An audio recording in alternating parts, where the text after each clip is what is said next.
Hi, Shiloh. Hi, Garth. How are you doing? I'm very well. How are you? I'm good. I'm good.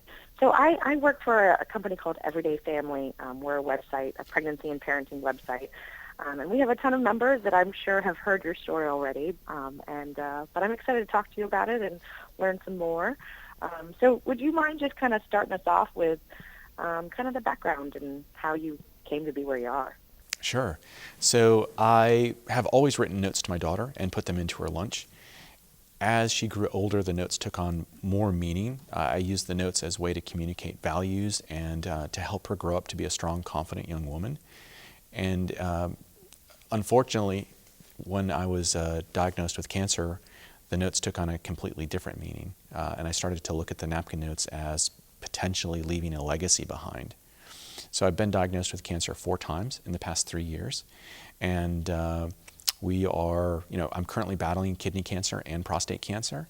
And I look to these notes as ways for me to help inspire my daughter. Wow, well, that's really inspirational. You'll have to forgive me. I'm pregnant, so maybe I'm very emotional. I think it's wonderful. I have a three and a half year old daughter, and your story has inspired me. So I think it's great what you're doing, and I'm so glad to see that it's gotten such widespread notice too. And congratulations on your book. Thank you. I think one of the reasons why So I guess I'm sorry. Go on. I think one of the reasons why Napkin Notes resonates is that it's really simple. Almost anybody can grab a pen and a piece of paper and write a note to a loved one. Yeah, there's not a lot. There's not a lot put into it. You can do it so simply, and there's no excuse not to. Exactly.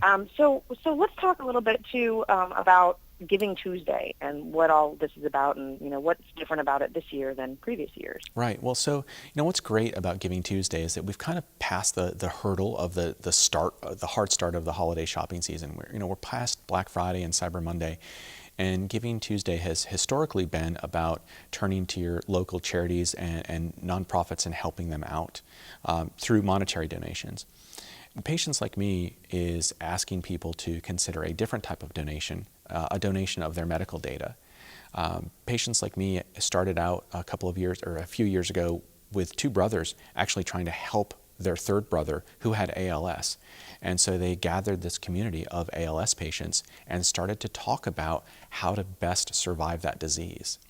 And so for somebody like me who's battling cancer, I'm donating my medical data to help the next patient better battle the disease themselves. That's wonderful. That's wonderful. Now, how do we get involved in this? The best and easiest way is to go to PatientsLikeMe.com and create a member profile. You can go ahead and start typing in whatever pertinent medical information you have. You don't have to have a really harsh disease like cancer. It could be something like Okay. psoriasis or something that you really want to track. And keep in mind that as you do that, your medical data is protected. So your personal information is stripped away from what you type in terms of medical data. But by putting that all together, that's when Oh, patients and doctors can really start to make great decisions and help people get better. that's wonderful. I think it's a great idea. I mean, we should all be working together to help, others personally, I think, and this is an easy way to do it. And that's nice to hear. I know some people worry about the, protections and stuff like that. So it's nice to hear that the identity is stripped away with it. And it should hopefully not scare anyone off because of that. Well, I think one of the ways that I gained So, control over my disease is I stood up and I said, I have cancer. And from that moment on, I felt that sharing my information was really important, not just to me, but to anybody else who might be stricken with the same type of cancer that I had. hmm I think it's great. So it says here we've got the 24 Days of Giving campaign. What are we hoping to accomplish with that campaign?